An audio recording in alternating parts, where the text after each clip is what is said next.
추운 겨울날 한 며느리가 빈손으로 눈길을 걸었습니다. 시어머니에게 쫓겨난 그녀는 아무것도 가지지 못했습니다. 하지만 그것이 진짜 시어머니의 사랑이었습니다. 한경도 어느 작은 마을, 김씨 가문의 저택은 마을에서 가장 큰 집이었습니다. 기와 지붕 아래로 안채와 사랑채가 나란히 서 있었고, 넓은 앞마당에는 커다란 느티나무 한 그루가 서 있었습니다. 하지만 그날 밤 그 집은 온기가 아니라 차가운 침묵으로 가득했습니다. 한겨울 밤 마당에 무릎 꿇은 며느리 이씨가 얼어붙은 땅에 이마를 대고 울고 있었습니다. 그녀의 치마는 눈에 젖어 있었고 손은 추위에 파랗게 변해 있었습니다. 어머님, 제발 한 번만 더 기회를 주십시오. 제가 잘못했습니다. 그녀의 목소리는 떨렸고 입김은 하얀 김이 되어 어둠 속으로 사라졌습니다. 눈은 계속 내리고 있었고 바람은 점점 더 거세졌습니다. 뒷마당 문 안쪽에서 65의 시어머니 김씨의 목소리가 들려왔습니다. 그 목소리는 평소와 달리 차갑고 단호했습니다. 안 된다. 당장 이 집을 떠나거라. 너는 오늘 밤으로 친정으로 돌아가야 한다. 이 집에 더 이상 내 자리는 없다. 이 씨는 20에 시집와서 8해를 이 집에서 살았습니다. 처음 시집왔을 때만 해도 그녀는 행복했습니다. 남편은 온화했고 시어머니는 며느리를 친딸처럼 대했습니다. 하지만 3년 전 남편이 갑작스러운 병으로 세상을 떠났습니다. 그때 이 씨의 나이 25이었습니다. 두 아이를 남기고 떠난 남편 대신 이 씨는 집안일을 도맡아 했습니다.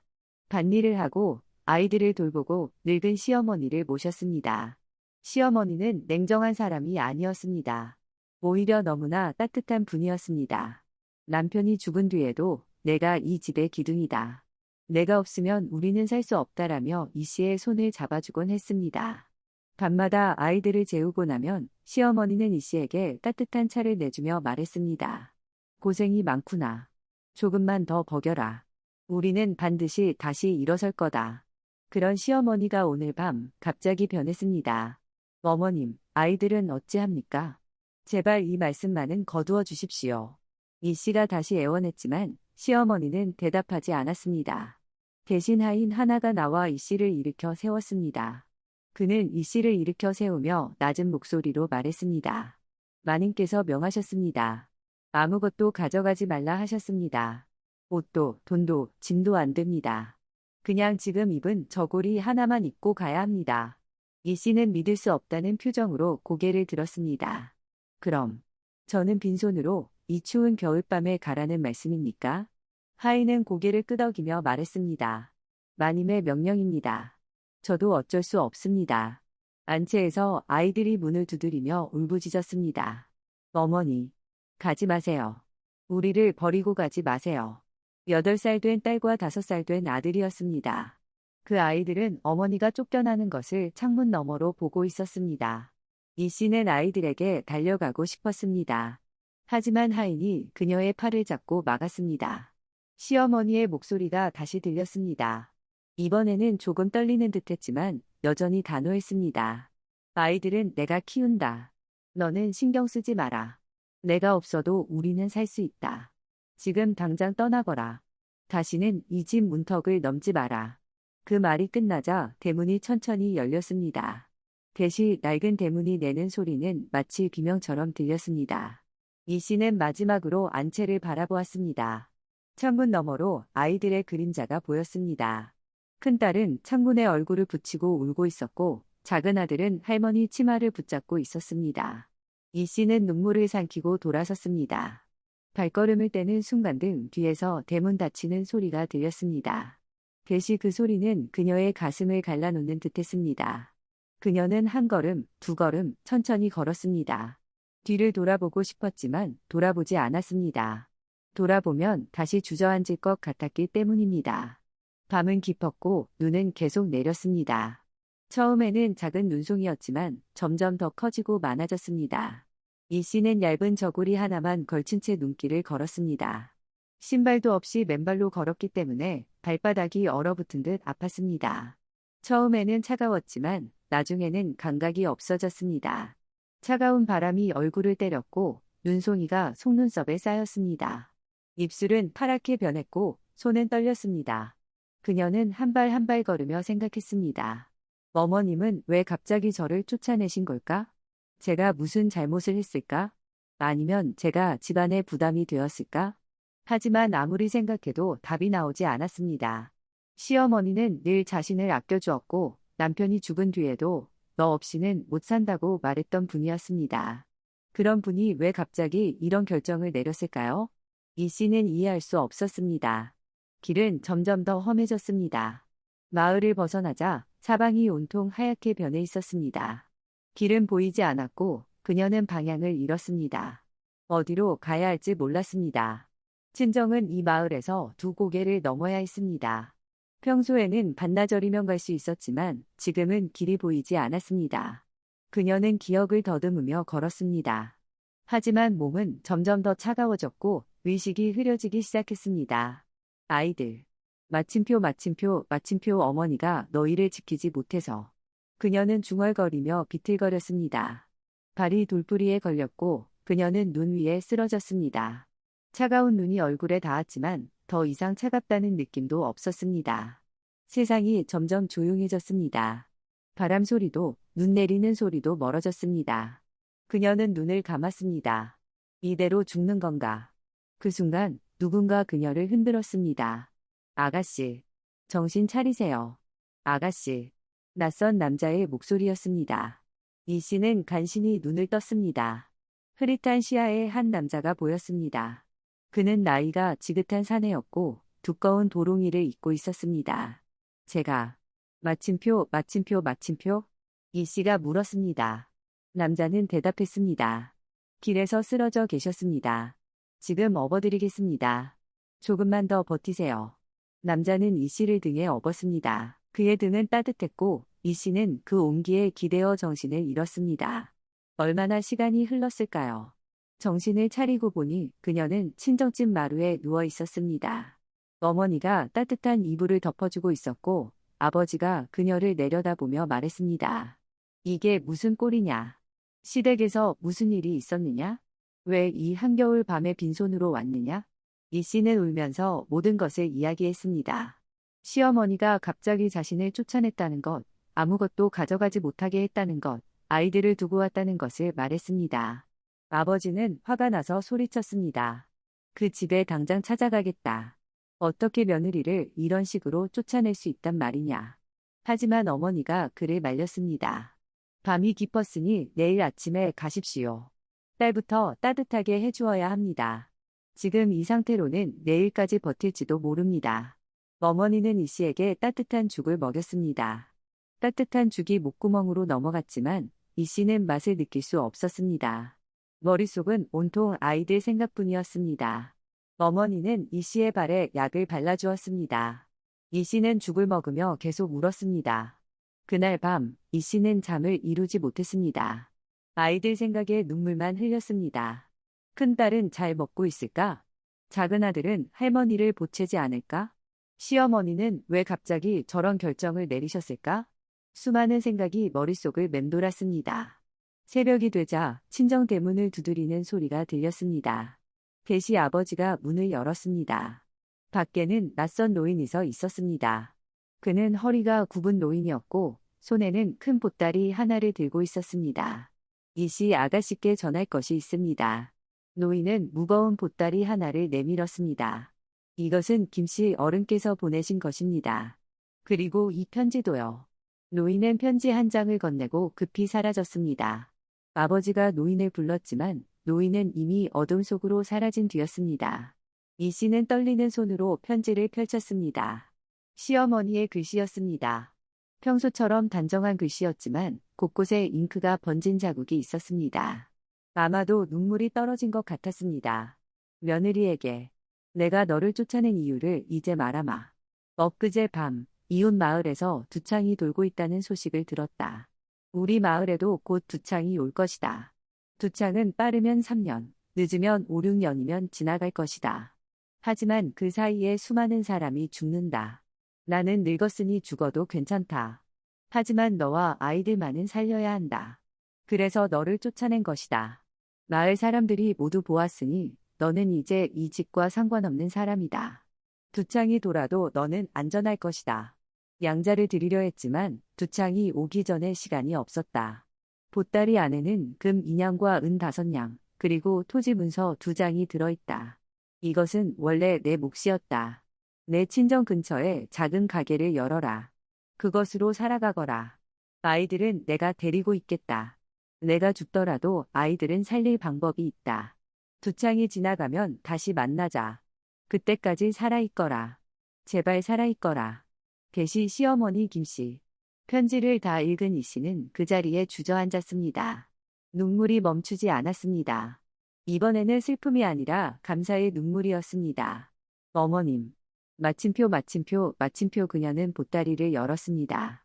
안에는 정말로 금 덩어리 2개, 은 5냥, 그리고 토지 문서 2장이 들어있었습니다. 그뿐만 아니라 곡식 씨앗 한 주머니와 아이들이 그린 그림 2장도 있었습니다.